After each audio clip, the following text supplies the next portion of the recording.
It's about the 20th of August 2015 in the UNL Pollinator plot, and we've been doing quite a bit of little weeding today.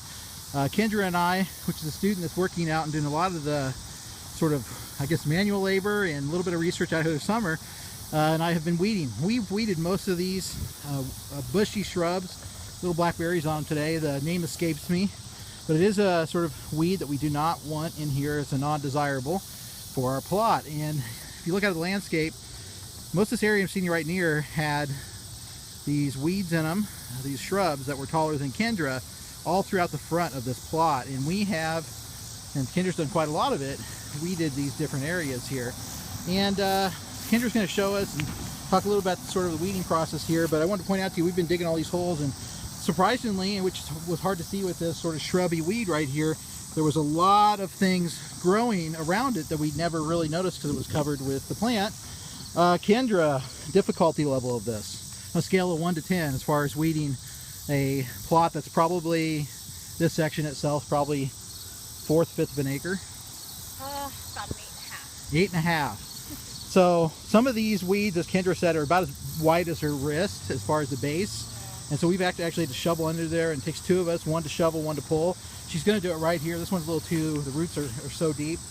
And these we think are rhizomus maybe, because they've got, they're sort of clumped together and have branched off. But you can see it's probably, each plant probably weighs 30 pounds with the wet soil underneath. It rained a little bit the last 3-4 days here. Which a little bit every make day. it easier.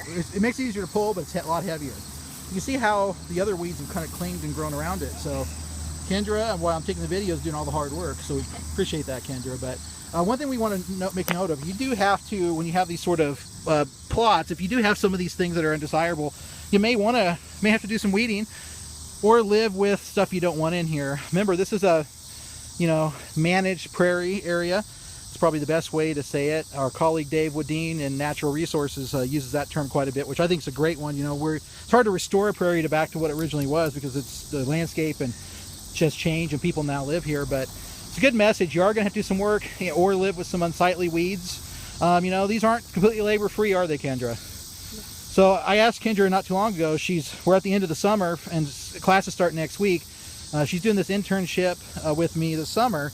And I said, what are the things you learned the most? And one of the things you said, Kendra, was? Takes a lot of labor. Takes a lot of labor, but you also said you didn't know you could do so much. Right. As well. So she's really enjoyed the experience out here, I think. Probably enjoyed getting paid more than the actual work. But she's done a fantastic job. And it's been a nice summer. Hasn't been too incredibly hot. Yeah. And mornings are nice and cool.